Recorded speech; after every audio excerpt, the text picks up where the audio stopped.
નમસ્તે મિત્રો, આપનું સ્વાગત છે યુટ્યુબ ચેનલ ગ્લીમ ઓફ ગોડમાં। આજે આપણે શ્રીમદ ભગવદ્ ગીતાનો 3જો અધ્યાય, જે ગઈકાલે આપણે 21મા શ્લોક પછી અધૂરો મૂક્યો હતો, એમાં આગળ વધીએ।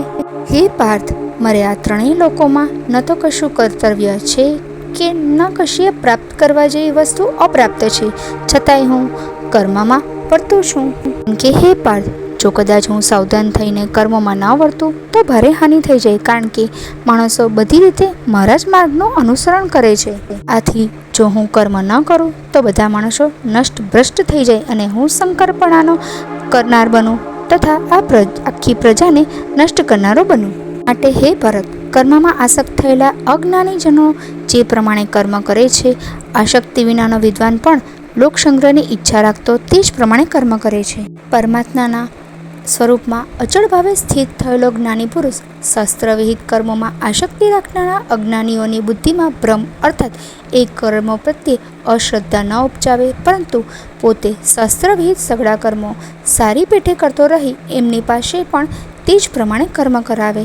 વાસ્તવમાં સઘળા કર્મો સર્વ પ્રકારે પ્રકૃતિના ગુણો વડે કરવામાં આવે છે, છતાં પણ અહંકાર દ્વારા મોહિત થયેલા અંતઃકરણનો અજ્ઞાની હું કરતા છું એમ માને છે। પણ હે મહાબહો, ગુણ વિભાગ અને કર્મ વિભાગના તત્વને જાણનાર જ્ઞાનયોગી તો સમસ્ત ગુણોમાં વર્તી રહ્યા છે એમ સમજીને એમનામાં આસક્ત નથી થતો। પ્રકૃતિના ગુણોથી અત્યંત મોહિત થયેલા મનુષ્યો ગુણોમાં અને કર્મોમાં આસક્ત રહે છે, એવા સંપૂર્ણપણે ન સમજનાર મંદ બુદ્ધિના અજ્ઞાનીઓને સંપૂર્ણપણે જ્ઞાની જાણનાર જ્ઞાની વિચલિત ન કરે।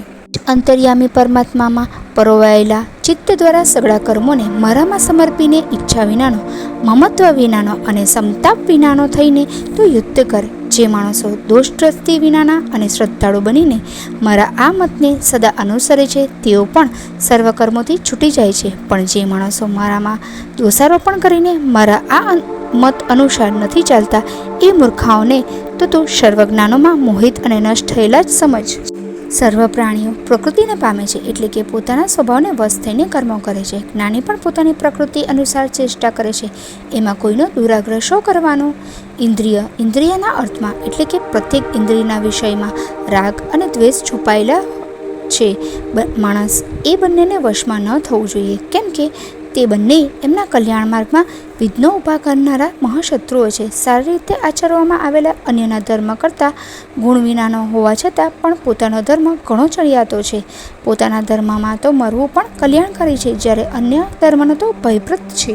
અર્જુન બોલ્યા, હે કૃષ્ણ, તો પછી આ માણસ પોતે ન ઈચ્છતો હોવા છતાં પણ પરાણે જોડ્યો હોય એમ કોઈનાથી પ્રેરાઈને પાપનું આચરણ કરે છે?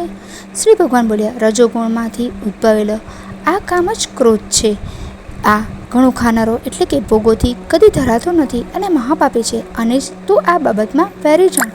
જેમ ધુમાડાથી અગ્નિ અને મેલથી દર્પણ ઢંકાઈ જાય છે, તથા જેમ ઓરથી ગર્ભ ઢંકાયેલો રહે છે, તેમજ એ કામ વડે આ જ્ઞાન ઢંકાયેલું રહે છે।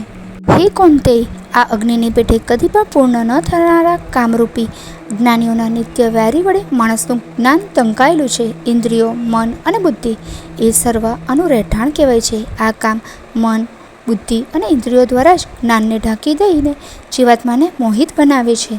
માટે હે ભરતવંશીઓમાં શ્રેષ્ઠ, તું પહેલાં ઇન્દ્રિયોને વશમાં કરી જ્ઞાન અને વિજ્ઞાનનો નાશ કરનાર આ મહાપાપી કામને અવશ્ય બળપૂર્વક હણી નાખ। ઇન્દ્રિયોને સ્થૂળ શરીર કરતાં અર્થાત શ્રેષ્ઠ, બળવાન અને સૂક્ષ્મ કહે છે। આ ઇન્દ્રિયો કરતાં મન પર છે, મન કરતાં બુદ્ધિ પર છે, અને જે બુદ્ધિ કરતાં પણ સાવ પર છે તે આત્મા છે। આ પ્રમાણે બુદ્ધિ કરતાં પણ એટલે કે સૂક્ષ્મ, બળવાન અને ઘણા શ્રેષ્ઠ આત્માને ઓળખીને અને બુદ્ધિ વડે મનને વશ કરીને હે મહાબહો, તું આ કામરૂપી દુર્જય શત્રુને હણ। કર્મયોગ નામનો 3જો અધ્યાય સમાપ્ત। વિડીયો પસંદ આવ્યો હોય તો લાઈક, શેર અને સબસ્ક્રાઈબ ચેનલ કરવાનું ભૂલતા નહીં।